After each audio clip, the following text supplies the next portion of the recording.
think we're up to part 12, or might be part 11 anyway, October 13th. Grans had died the night before Halloween, and since then, even though it had been 4 years, this had always been a sad time for me and for Mum, though she didn't always say it. Instead, she immersed herself in getting August's costume ready, since we know that Halloween is August's favourite time of the year. This year wasn't any different, and August wanted to be a Star Wars character called Boba Fett. But Mum looked for Boba Fett costume everywhere. She tried online and she tried in person and she couldn't find it, but she found a Jango Fett costume that she then converted into a Boba Fett costume by painting it green. I would say in all she must have spent about 2 weeks working on that stupid costume. And no, I won't mention the fact that Mum has never made me my costumes, because it really has no bearing, I guess, on anything at all. She doesn't want to be jealous, but she is commenting on it, and it is a good point. The morning of Halloween, I woke up thinking about Grans, which made me really sad and weepy. Dad kept telling me to hurry up and get dressed, which just stressed me out even more. And suddenly I started crying and just wanted to stay home. So Dad took August to school that morning, and Mum said I could stay home, and the two of us cried together for a while. One thing I knew for sure, however much I missed Grans, Mum must have missed her even more, because she was her mother. All those times August was clinging to his life after surgery, all those rushed trips to the emergency room, Grans had always been there for Mum. It felt good to cry with Mum, for both of us. At some point, Mum had the idea of our watching The Ghost and Mrs. Murr together, which was one of our all-time favourite black and white movies, which means it's an old one.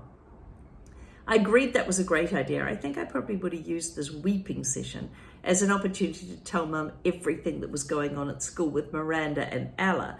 But just as we were sitting down in front of the DVD player together to cuddle up and watch this movie, the phone rang. And it was the nurse at August's school calling to tell Mum that August had a stomachache and should be picked up. So much for the old movies and the mother-daughter time. Mum picked August up, and the moment he came home, he went straight to the bathroom, and he did throw up. Then he went to bed and pulled the covers over his head. Mum took his temperature and brought him some hot tea and assumed the August mum role again, not the Via's mum, who had come out for a little while. That one was put away. Do you get that?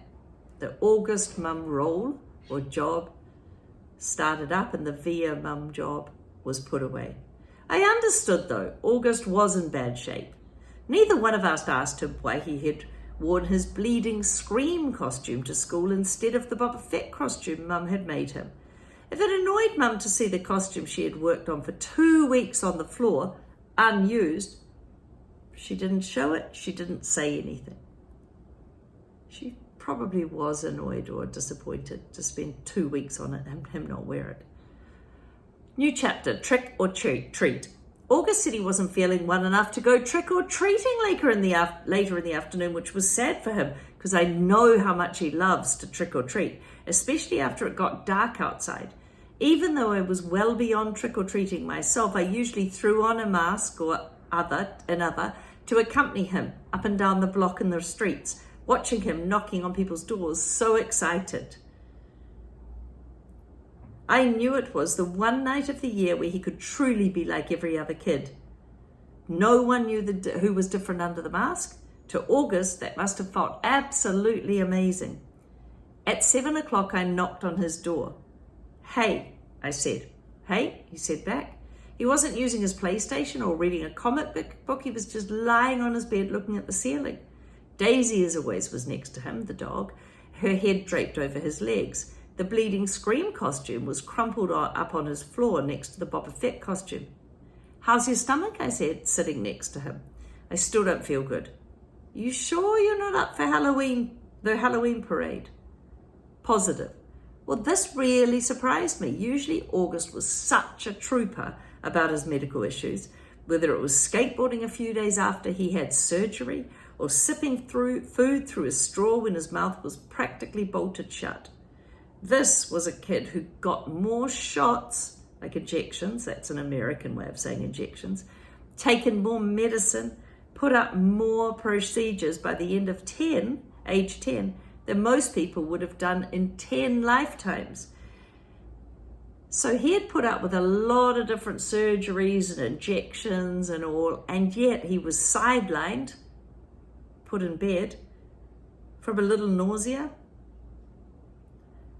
You want to tell me what's really happening, I said, sounding a little like Mum. No. Is it school? Yes.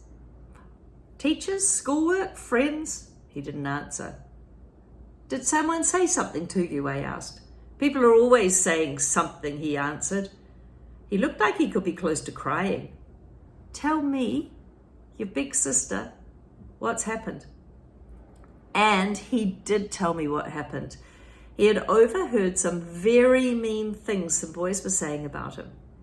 He didn't care about what the other boys had said. He expected that, but he was really hurt by this one boy who was his best friend. His name was Jack Will. I remember his mentioning Jack a couple of times over the past few months, and I remember Mum and Dad saying he seemed like a really nice kid, saying they were glad August had already made a friend like that. Sometimes kids are stupid, I said softly. I'm sure he didn't mean it. Then why would he say it? He's been pretending to be my friend all along. Tushman probably bribed him with good grades or something. I bet you he was like, hey Jack, if you make friends with that freak, you don't have to take any tests this year. August, you know that's not true, and don't call yourself a freak. Whatever, I wish I hadn't gone to school in the first place. But I thought you were liking it. I hate it. He was really angry and he punched his pillow. I really, really hate it. He was shrieking at the top of his lungs. I didn't say anything. I didn't know what to say. He was hurt. He was mad. I let him have a few minutes of feeling furious. Daisy started licking the tears off his face. Come on, Augie. Why don't you put on your Jango Fett costume, Ed? It's a Boba Fett costume. Why does everyone mix that up? Oh, well, Boba Fett costume, I said, trying to calm him. I put my arm around his shoulders. Let's just go to the parade, okay? If I go to the parade, Mum will think I'm feeling better and make me go to school tomorrow. Mum will never make you go to school, I answered. Come on, Augie. Let's just go. It'll be fun, I promise. And I'll let you have all my candy. She's a really sensitive big sister. He didn't argue. He got out of bed, slowly started to pull on his Boba Fett costume. I helped him adjust the straps and tighten the belt, and by the time he put on his helmet, I could tell he was feeling better. August played, this is called Time to Think. August played up the stomachache the next day so he wouldn't have to go to school. I admit I felt a little bad for Mum, who was genuinely concerned that he had a stomach bug, but I'd promised August I wouldn't tell her it wasn't true and that he had had an incident at school. By Sunday, he was still determined not to go back to school. What are you planning on telling Mum and Dad? I asked when he told me this. Well, they said I could quit whenever I want to, he said, while he was still focused on a comic book he was reading. But you're never really a kid who quits, I said truthfully. It's not like you. I'm quitting. You're going to have to tell Mum and Dad why, I pointed out, pulling the comic book out of his hand so that he had to look at me while we were talking. Then Mum will call school and everyone will know about it. Will Jack get in trouble? Yep, I would think so. Good. I have to admit, August was surprising me more and more. He pulled another comic book off his shelf and started leafing through that. Augie, are you really going to tell me that you're going to let a couple of stupid kids keep you from going back to school? I know you've been enjoying it. Don't give them that power over you. Don't give them the satisfaction. They have no idea I even heard them, he explained. No, I know, but Via, it's okay. I know what I'm doing. I've made up my mind. But this is crazy, Augie, I said empathetically, pulling the new comic book away from him. You have to go back to school. Everyone hates school sometimes. I hate school sometimes. Maybe the teachers do. I hate my friends sometimes. That's just life, Augie. You want to be treated normally, right? Well, this is normal. We all have to go to school sometimes despite the fact that we have bad days, okay? Do people Go out of their way to avoid touching you at school, Via? That left me with no answer. Yeah, right. That's what I thought. So don't compare your bad days at school to mine, okay? Okay, that's fair, but it's not a contest about whose days suck the most, Augie. The point is, we all have to put up with bad days. Now, unless you want to be treated like a baby the rest of your life or like a kid with special needs, you just have to suck it up and go to school.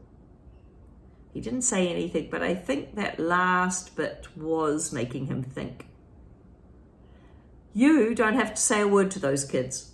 August, it's actually so cool that you know what they said and they don't know that you know what they said. You know? What the heck? You know what I mean? You don't have to talk to them ever again if you don't want to. And they'll never know why. See? Or you could just pretend to be friends with them, but deep down inside, you know you're not. Is that how you are with Miranda? He asked. No, I answered quickly and defensively. I never fake my feelings with Miranda. So why are you saying I should? I'm not. I'm just saying you shouldn't let those little kids, those annoying kids get to you. That's all. Like Miranda's got to you? Why do you keep bringing up Miranda? I yelled. I'm trying to talk to you about your friends. Keep out of mine. You're not even friends with her anymore. What does that have to do with what we're talking about? The way August was looking at me reminded me of a doll's face. He was staring at me blankly with half-closed eyes.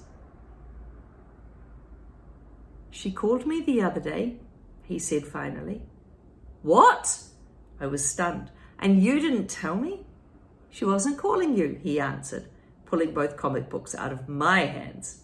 She was calling me, just to say hi, to see how I was doing. She didn't even know I was going to real school now. I can't believe you hadn't told her. She said the two of you don't hang out much anymore. She wanted me to know she'd always loved me, like a big sister. Double stunned, stung, flabbergasted. No words could form in my mouth. Why didn't you tell me? I said finally. I don't know, he shrugged, opening the first comic book. Well, I'm telling Mum about Jack Will if you don't go to school. Tushman will probably call you into school and make Jack and the other kids apologize in front of everyone. And everyone will treat you like the kid who should be going to school for kids with special needs. And is that what you want? Because that's what's going to happen. Otherwise, you just go back to school and act like nothing happened. Or if you want to confront Jack about it, that's fine. But either way, if you... Fine, he interrupted. What? Fine, oh, go, he was yelling. Not loudly, just stop talking about it already. Can I please read my book now? Fine, I answered, turning to leave the room. I thought of something. Did Miranda say anything else about me? He looked up from his comic book and looked right in my eyes. She said to tell you she misses you. Quote, unquote. I nodded. Thanks, I said casually, but I was too embarrassed to let him see how happy it was. How happy that made me feel. Well, she's an amazing sister. You might want to turn and talk about what's happened so far in this story and what is Augie's decision. Maybe check with the people around you. Do they know why Augie doesn't want to go to school in the first place? Were they listening properly? And do they know if Augie's coming back to school after all?